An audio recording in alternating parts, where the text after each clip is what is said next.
بسم الله الرحمن الرحيم. يا أيها النبي إنا أحللنا لك أزواجك التي آتيت أجورهن وما ملكت يمينك مما أفاء الله عليك وبنات عمك وبنات عماتك وبنات خالك وبنات خالاتك اللاتي هاجرن معك وامرأة مؤمنة إن وهبت نفسها للنبي إن أراد النبي أن يستنكحها خالصة لك من دون المؤمنين قد علمنا ما فرضنا عليهم في أزواجهم وما ملكت أيمانهم لكي لا يكونا عليك حرج وكان الله غفورا رحيما. صدق الله مولانا العظيم. دا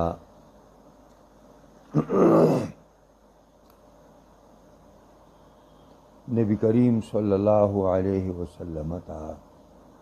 اللہ خاص ندا کئی او خاص حواز ورته کئی.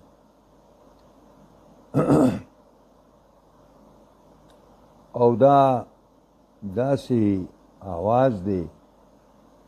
چې دا یو اجازت نبی صلی الله علیه وسلم ته الله ورکړی دی او یو تخفیف او آسانی الله په پیغمبر راوستی ده د زنانو په باره کې. نو فرمایي یا ایها النبی، اے پیغمبرہ صلی اللہ علیہ وسلم، انا احللنا لک ازواجک اللاتی، یقیناً جائز کړي دي مونږه ستا دپاره بیبیان ستا هغه آتیت اجورهن چې تا هغې ته مهرونه ورکړي دي او حلالی کړي دي الله ستا دپاره ما هغه وینځې هما ملکت یمینو کا چې مالک شوی دی د هغې خیلاس تاسو مما فا الله علیک، د هغې نه چې غنیمت کړي دي الله په تا باندې، او بنات عمک، او حلالي کړي دي ستا دپاره هغه لوڼې د تره ستا،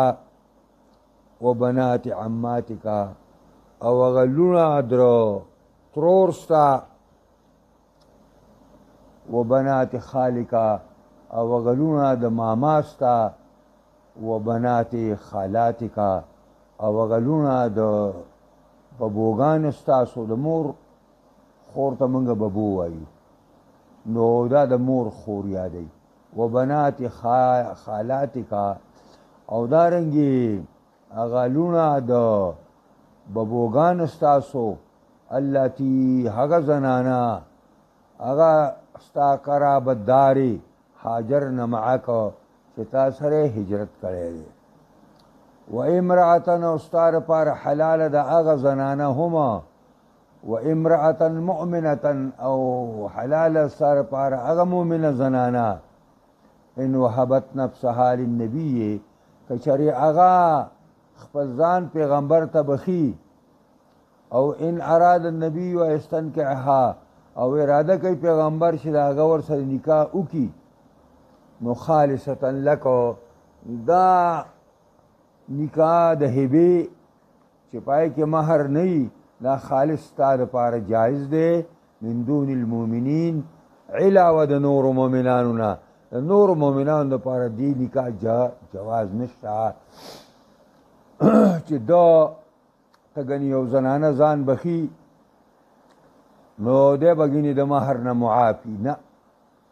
مهر به دی خامخا ورکوي. قد علمنا، یقینا واقف یو او عالمان یو مونږه، ما فرضنا، هغه چې مونږه مقرر کړي دي او فرض کړي دي علیهم په سړو باندې، فی ازواجهم په حقوقو د زنانو د دوی کې، او ما ملکت ایمانهما، او په هغې کې چې مالکان دي خلاسونه د دوی، لکی لا یکون علیک حرج دا اجازت تا ته الله ولی درکو دې دپاره چې نشي په تا باندې تنګي او وکان الله غفور الرحیم دې الله بخونکی او مهربان. نو یا ایها النبی دا ندای کریمه دا او یو عزتمند ندا ده چې الله رب العزت په دې کې پیغمبر ته دا خوشخبری ورکړې ده چې انا احللنا لك ازواجك اللاتی آتیت اجورهن تا ته هغه زنانه هم الله جایز کړي دي چې هغه ستا بیبیانې هغه دي چې تا ورته مهرونه ورکړي دي. نو چې کومو زنانو ته تا مهر ورکړی او ستا ورسره نکاح شوی دی نو دا هم ستا دپاره حلالي دي. او وما ملکت یمینک او هغه وینځې چې مالکان مالک دی د هغې خیر لاسته یعنې تر هغې مالک ساز شوی او مما افاء الله دا د هغو نه دي چې الله په تا باندې غنیمت کړي دي. الله تعالی د غنیمت په شکل باندې درکړي دي. وینځه سړي لاس له په دوو طریقو باندې راځي یا خو په خپله به جهاد کې لاس واچوي او جهادو کې نو چې د کفارو نه کومې زنانه او ماشومان راشي نو به د مجاهدینو غلامان او وینځې سازېږي. نو په دغه طریقه باندې په جهاد کې هم سړي ته کله ښځه میلاویږي نو هغه د هغه وینځي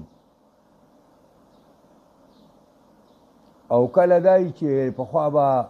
جهادونه ډېرو نو دغه وینځې به سړي چې ډېرې شوې بیا به یې خرڅولې لکه د مال په شان نو د مال په شان به خرڅېدلې. نو که دا سړي د بیع او د شراب په لحاظ سره د سړي په لاس کې راغلی وي او که د جهاد د غنیمت په شکل کې راغلی وي نو دا د سړي دپاره جایز دي. نو الله پیغمبر ته وویلې چې هغه زنانه چې ته مالک شوی او ستا خیل هسې مالک دی مما د هغې زنانه نه افاء الله علیکه چې الله په تا غنیمت کړي دي. ځکه دا وینځه په دوو طریقو راځي خو اعلی ترینه طریقه دا ده چې د جهاد په شکل او د جهاد د غنیمت په شکل ستا لاس ته راشي. ځکه الله ورسره دا ټکی کېښود او دا یو جویریه ده. جویریه دا الله رب العزت نبی علیہ الصلوۃ والسلام ته راکړې ده. نو دا او دارنګې یو بله هم دا دوه کسانی دي او دا بیا نبی علیہ الصلوۃ والسلام ازادي کړي دي او په نکاح باندې بیا اخیستي دي.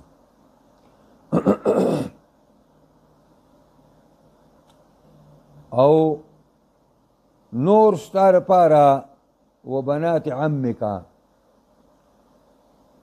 هغه لوڼه د تره ستا هم ستا دپاره جایز دي. د علي رضی الله عنه خور ده او د ابو طالب لور ده او د پیغمبر خاطر لور ده. وی ما ته نبی علیہ السلام درخواست وکړو چې ته ما سره نکاح وکړه. وی ما ورته عذر وکړو. نو چې ما ورته عذر وکړو نو چې کله دا آیات نازل شو چې هاجرن معک چې اگر تر لور چې تا سره هجرت کړی نو ما هجرت نه وکړی ما عذر هم کړی خو زه په دې وجه باندې بېسته پاتې شوم په دې وجه چې ما د پیغمبر خوا سره هجرت نه وکړی. او بنات عماتکا دارنګې لوڼې د تروریانو ستا د پلار چې کومې دغه وي خویندې وي د هغې لوڼه. او بناتو خالکا دارنګې لوڼه د ماما ستا پیغمبره دا هم تا دپاره جایز دي. و بناتو خالاتک اللاتی او و بیانو خالاتکا او دارنګې هغه لوڼه د ببوګانو ستا چې ستا د مور خویندې دي د هغې لوڼه هم ستا دپاره جایز دي. خدا قرابتدار تا دپاره هله جایز دي اللاتی هغه زنانه هاجرن معک چې تاسو په هجرت راغلي دي ستا د مرګرتیا کې خپل کور بار پریښی دی خپل وطن یې پریښی دی نو دغه زنانه ته په نکاح باندې اخیستی شي د دې نه علاوه و امرأة مؤمنة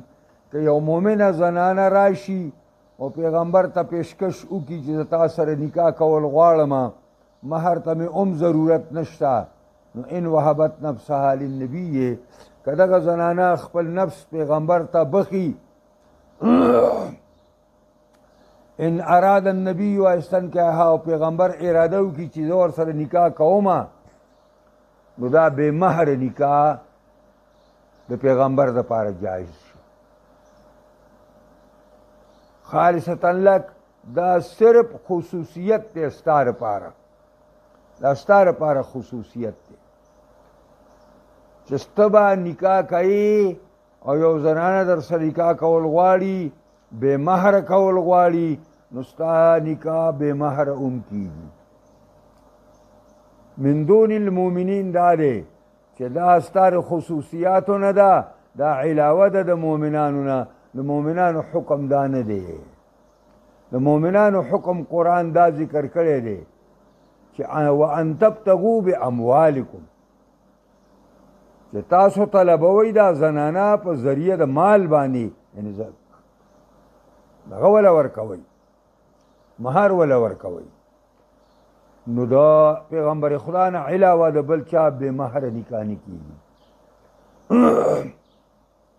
مهر به ذکر کوي او که ذکر یې نه کړي نو مهر مثل لازم دی چې دغې زنانه په کورنۍ کې د کومو زنانو څومره مهر دی دومره به دی مهر که تا ذکر کړی او که نه او که نفي کړی نو مهر دی مهر نه لګی کېږي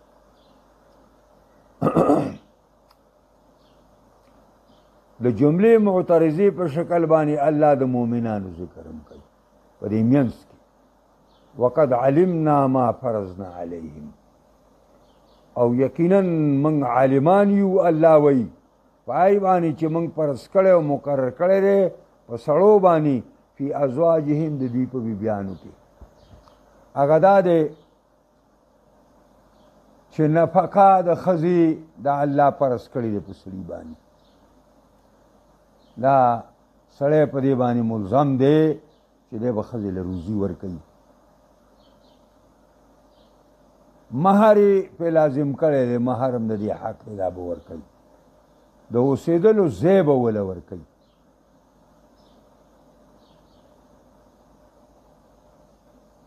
د نکاح تړلو په وخت کې شاهدان به حاضروي دا په مؤمنانو باندې لازم دی دا کار به کوي او دارنګې وما ملکت ایمانهما او دارنګې منګه واقف یو هغه چې مقرر کړي دي منګه په دې سړو باندې په باره د وینځو د دوی کې په باره د هغه وینځو کې ملکت ایمانهم چې مالکان دي خلاصونه دي د هغې چې کوم حقوق دي هغه منګه په دوی باندې لازم کړي دي او دا ورته د دغه ایستلی صابوني وما ملکت ایمانکم وابحنا ما ملکت ایمانکم مباحی کړي منګه دې لپاره هغه وینځې هما چې د خلاصونه مالکان خو په ما ملکت ایمانکم وینځه کې شرط دا دی چې دا به یا کتابیه ای او یا به مسلمه او په کتابیه کې شرط دا دی چې دهریت پکې نفوذ نه کړي نور د اندوی سره نکاح نه کېږي د چینی سره نکاح نه کېږي د روسۍ سره نکاح نه کېږي وګوره یهودیان څونه خراب خلک یې خو د ښځې سره نکاح کېږي قرآن وایي انګریزان څونه پلیتان دي او قرآن وایي هغې د ښځې سره ستاسو نکاح کېږي پوهېږئ پرې باندې نو دا ما ملکت ایمانو هما برابره ده چې کتابیتن او مسلمتن کتابیه وي او که مسلمه وي دواړه او دا منځ کې جمله معترضه دې ته وایي چې نه مخکې ټکي او وروستو سره څه تعلق نه او دا لیکې له هغې څه ولګېده چې الله پیغمبر ته وویلې چې دونه ګڼو زنانه وي اجازت مې ورته ولې درکړو دا مې له ولې درکړو ګورئ دا یو زایغین او باطل پرست او دا اوس دا منکرین حدیث چې نوي راوتي دي دی په داسې خبرو باندې اعتراضونه کوي نو په پیغمبر او دا یورپ امریکا دا پلیتان هم دا اعتراض کوي چې دا پیغمبر او ګوره دومره ډېرې ښځې الله نه ښځې وي نو دا یاد ساتي چې پیغمبر لا الله پاک د سلويختو جنتیانو سړو قوت ورکړي سلويختو جنتیانو کې چې څومره قوت دی دومره الله یو پیغمبر ته ورکړی دی او روایاتو د حدیث کې راځي چې د یو جنتی سړي له خدای پاک د دنیا د سړو په دنیا کې چې سړو سلو کسان له څونه قوت الله ورکړی دی د ښځې ساتلو نو دومره الله رب العزت جنتی سړي ته د سلو دنیوي سړو قوت ورکړی دی نو په دې معنا باندې جناب رسول الله صلی الله علیه وسلم ته او پیغمبرانو ته د 4000 بیبیانو د ساتلو اجازت الله ورکړی 4000 بیبیانې هغه پاللی شي دومره قوت ولا الله ورکړی نو چې یو انسان دپاره 4,000 زنانه د الله په قانون کې جایزي او هغه په 4,000 کې په 9 باندې اکتفا وکړي دا ډېر دی که لږ دی نه 1,000 او نه 100 نه 50 او نه 100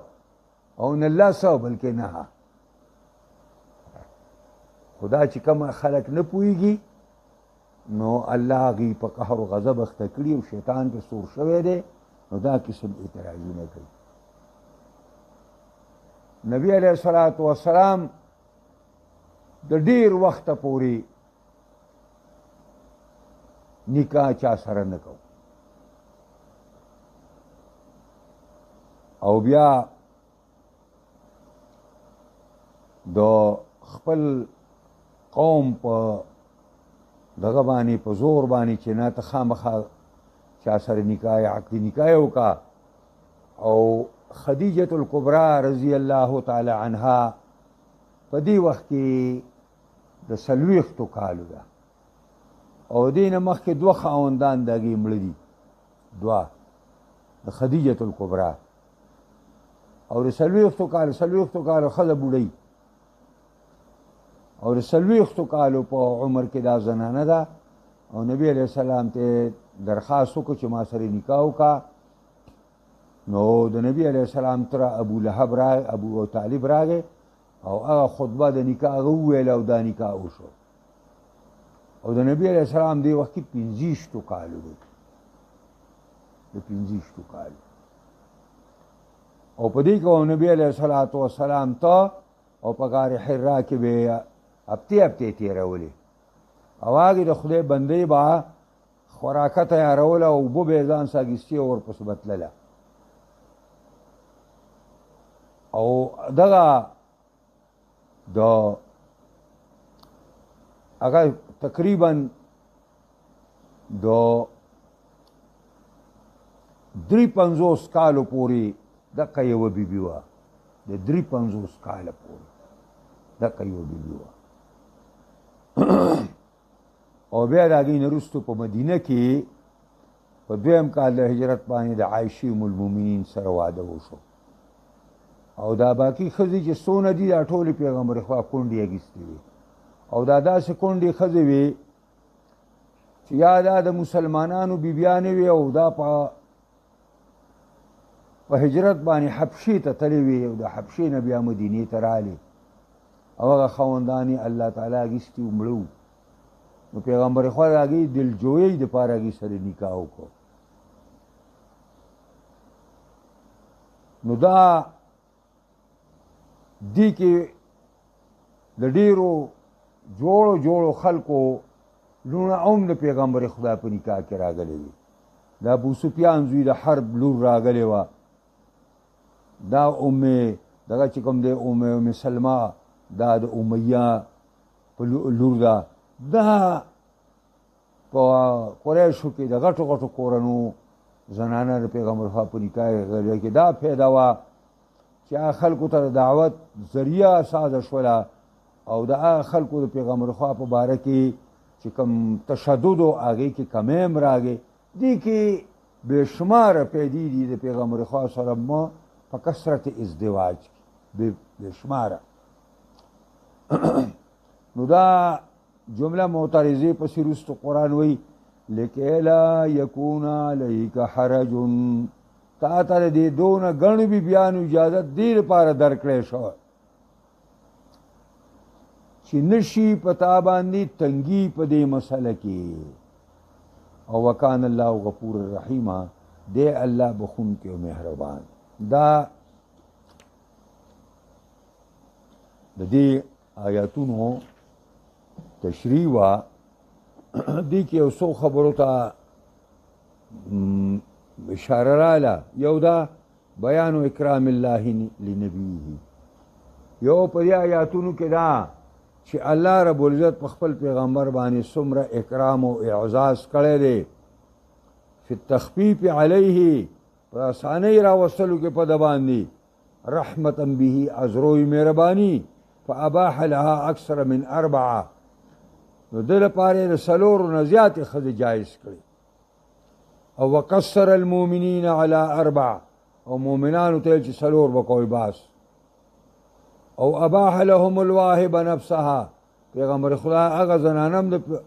د پیغمبر لپاره جایز کړه چې خپل نفس پیغمبر ته بخي ان یتزوج بغیر مهر چې پیغمبر سره بې مهر نکاح کوي ولا ولی ته مجد نشته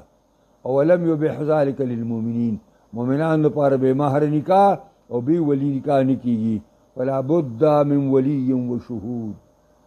مؤمنان چې نکاح کوي ګواهان به پکې ضروري او ولی به پکې ضروري وتقریر احکام النکاح للمؤمنین او په دې کې ثبوت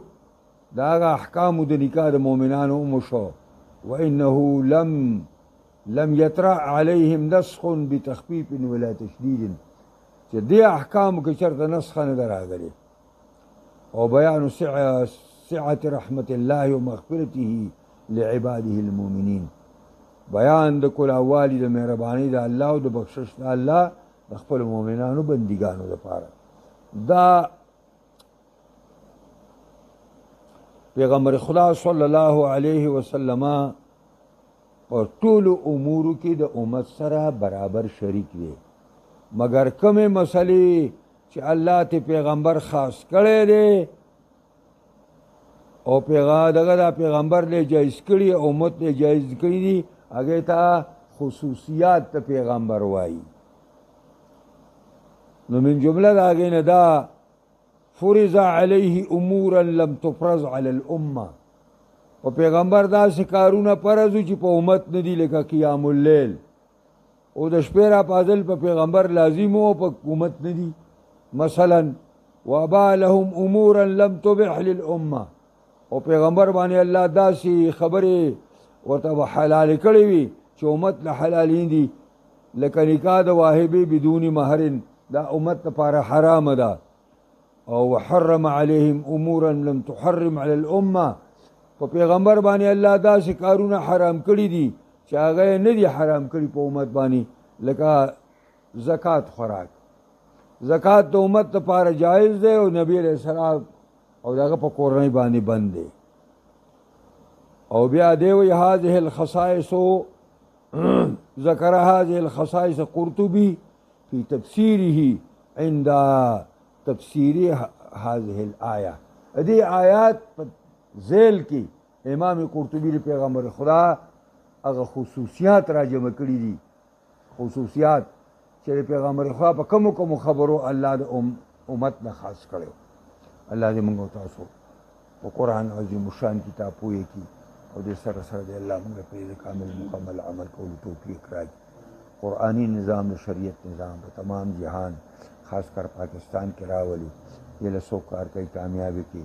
څوک مخالفت کوي هدایت ورته کوي کبد قسمت ای تباہی الله زمونږ ټول نه راضي شي. څونه زمونږ مشران زنانه نارینه د مسلمانانو څونه مردګان یې الله ټول وبخي، څونه د مسلمانانو بیماران یې الله ټول ته شفا کامله عاجله ورکړي. خدای زمونږ را پاکستان د اسلام په رنګ کې رنګ کړي، د توحید په رنګ کې رنګ کړي. یا الله دلته اسلامي نظام راولي، قرآني نظام راولي. یا الله دا د بېدینۍ نظام، دا په حاشیه عریانۍ نظام، دا د ټکسونو نظام، دا د ظلم او د جور نظام الله دا ختم کړي. یا الله زموږ ټول په حالت رحم وکړي. چا دپاره دعا وکړي چې الله تعالی دا هغه او دا کوم ملګري دي او اگر چې پای کې غیر مسلم هم دي خو د مسلمانانو د حمایت لپاره او د هغوی د اواز پورته کولو لپاره را روان دي. الله دې په خیر او خوبۍ سره ورسوي او د هر شر او فساد نه دې الله محفوظ کړي او اسرائیل دې الله تعالی رات و رات به دې مخ د ځمکې نه هټاو کړي. الله دې تباه او برباد کړي. الله دې دا شیطانان غرق کړي او الله دې دا مخ د ځمکې ته خالي کړي. الله دې د دنیا مسلمانان نو کې ایمان او غیرت را بړکاو کړي چې دې دا یو مرداري ده چې دا یو مرداري په شریکه باندې ختمه کړي. یا الله زموږ ټول نه راضي شي. ختمه